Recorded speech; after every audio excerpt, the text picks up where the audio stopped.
Il est l'heure de la revue de presse et ce mercredi 8 juillet, une seule image s'impose sur presque toutes les unes. Marine Le Pen, hier soir, sur le plateau de TF1. Condamnée l'après-midi, candidate le soir même. 4 quotidiens sur 5 en font leur ouverture, chacun avec sa formule. Marine Le Pen repart à l'assaut de l'Élysée et se pourvoit en cassation, titre Le Figaro. Condamnée, candidate, résume Les Échos en 2 mots. Je suis candidate, affiche Le Parisien. Et Libération frappe fort avec un seul mot barré sur toute sa une, la forcenée. Les faits d'abord, car ils sont vertigineux. La Cour d'appel de Paris a reconnu hier Marine Le Pen coupable de détournement de fonds publics dans l'affaire des assistants parlementaires européens du Front National. Un préjudice chiffré à environ 3 millions d'euros pour des faits courants de 2004 à 2016. La peine, 45 mois d'inéligibilité, dont 30 avec sursis. Une peine déjà purgée grâce à l'exécution provisoire de la première instance. Résultat paradoxal, la voilà de nouveau éligible, mais aussi condamnée à 100 000 euros d'amende et à 3 ans de prison, dont 1 an ferme sous bracelet électronique. Elle, qui jurait de ne jamais faire campagne avec un bracelet, dégaine la parade. Un pourvoi en cassation, suspensif selon elle, qui lui permettrait de battre la campagne sans entrave. Un point de droit encore débattu, soulignent tous les journaux. Et chaque rédaction regarde cette journée avec ses lunettes. Dans Le Figaro, l'éditorialiste Vincent Trémollet de Villers parle du risque d'un pari. Le premier parti de France reste enfermé, écrit-il, dans la diagonale du flou, suspendu à une cour de cassation à laquelle la candidate semble lancer « Arrête-moi si tu peux ».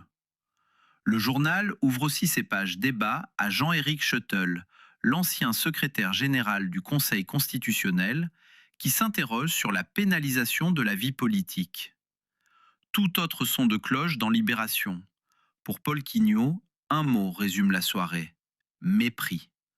Le mépris, écrit-il, d'une condamnée qui défie l'état de droit dont elle vient précisément de bénéficier. Et le journal dresse le portrait d'une trompe-la-mort politique, enterrée 10 fois, toujours revenue.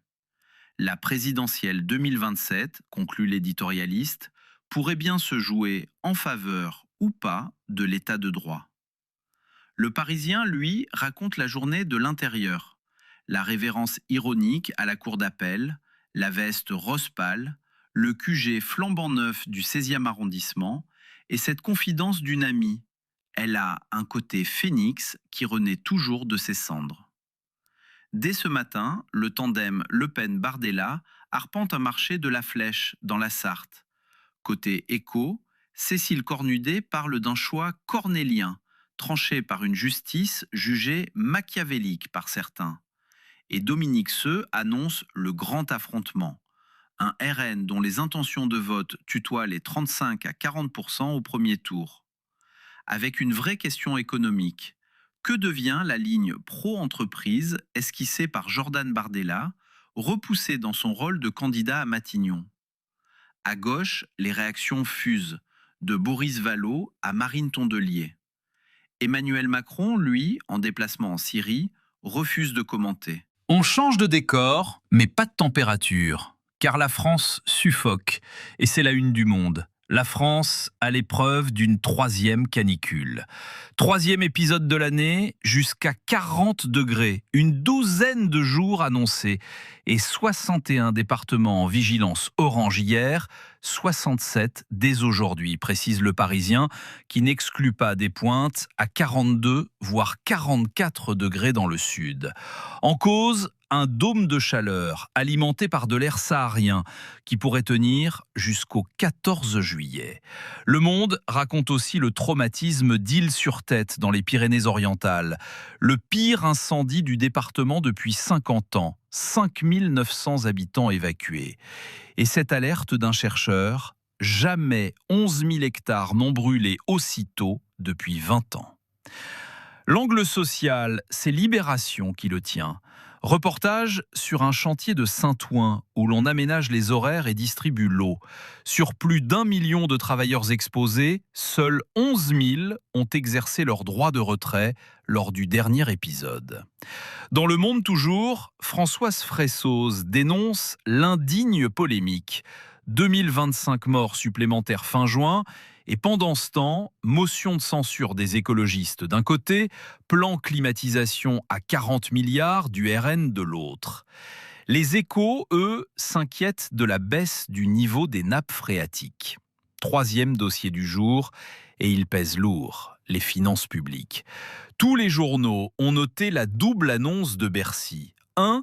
La croissance 2026 est revue de 0,9 à 0,7%. Conséquence directe, dit Roland Lescure, de la guerre en Iran et de la hausse des prix. 2. 3 milliards d'euros d'économies supplémentaires qui portent l'effort total à 9 milliards sur l'année, 11 même en comptant les collectivités locales, détaille Le Parisien. L'objectif de 5% de déficit, aujourd'hui difficile à atteindre, concède le ministre de l'économie. Dans Les Échos, le sénateur Jean-François Husson se dit carrément atterré. Et derrière, il y a 2027. Sébastien Lecornu exclut toute loi spéciale pour le prochain budget. Ce serait d'un cynisme fou. Et envisage, raconte Le Monde et Libération, le 49.3 ou les ordonnances. Scepticisme du centriste Hervé Marseille sur une trêve parlementaire en pleine présidentielle. Autant demander à des lions de devenir véganes. À l'international, direction Ankara, où Le Figaro suit le sommet de l'OTAN. Les Alliés regarnissent leurs arsenaux dans l'urgence. Plus de 50 milliards d'euros de projets pour combler le retrait américain, pendant que Donald Trump menace. Nous pourrions retirer tous nos soldats d'Europe. Les Échos y voient, eux, une avalanche de contrats pour les industriels européens.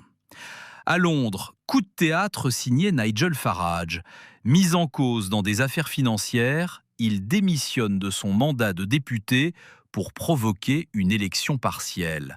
Le peuple contre l'establishment, dit-il dans Le Figaro. Et Le Monde documente, rapport de 2 ONG israéliennes à l'appui, une annexion de facto accélérée de la Cisjordanie.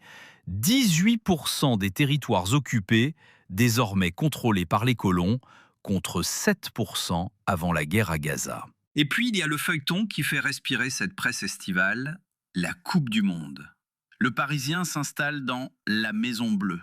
Chambray, Vannes et esprit colo autour de Didier Deschamps avant le quart de finale France-Maroc. L'Argentine, elle, est miraculée. Menée par l'Égypte jusqu'à la 83e minute, victoire 3-2, Messi toujours vivant malgré un nouveau pénalty manqué. Les États-Unis, eux, sont tombés face à la Belgique et c'est là que Le Monde hausse le ton dans son éditorial. L'inadmissible ingérence de Trump. La FIFA de Gianni Infantino a annulé, sous pression du président américain, le carton rouge de l'attaquant Folarin Balogun. Une décision inédite, incompréhensible et injustifiable, proteste l'UEFA. Quand le fait du prince s'invite sur les pelouses, un mot d'économie et de tech avant de refermer les journaux. L'info exclusive des Échos. Le chinois BYD, géant de la voiture électrique, a tenté à 2 reprises d'entrer au capital de Renault. Ambition assumée par sa vice-présidente Stella Li. Devenir gigantesque et faire de BYD dans 10 ans une marque européenne dans les esprits. Les Échos qui pointent aussi la menace démographique sur l'immobilier de bureau. Dans Le Figaro, une enquête sur les grandes écoles de commerce bousculée par l'intelligence artificielle. L'ESCP lance sa School of Technology, parrainée par Yann Lequin, pendant que Sciences Po et la même ESCP s'allient, notent les Échos, pour retenir les talents. Et Le Monde nous emmène en Alsace sur un site test d'extraction de lithium par géothermie. On termine par la culture. Le Figaro s'offre une page haute couture. Si Chanel m'était compté, le défilé événement signé Mathieu Blazy. Le Monde, lui, consacre sa page cinéma à La Chaleur, le nouveau film de Stéphane de Moustier, un récit de vacances sous soleil noir, en salle aujourd'hui. Décidément, même le cinéma est en canicule. À signaler aussi la grande enquête de Libération sur le boycott culturel lié à Israël, qui enflamme la vie culturelle de festival en festival. Et puis cette jolie histoire du Parisien pour finir. Une guitare électrique fabriquée dans le chêne de Notre-Dame, récupérée après l'incendie. Verdict du premier guitariste à l'avoir essayé, elle est quand même chamée.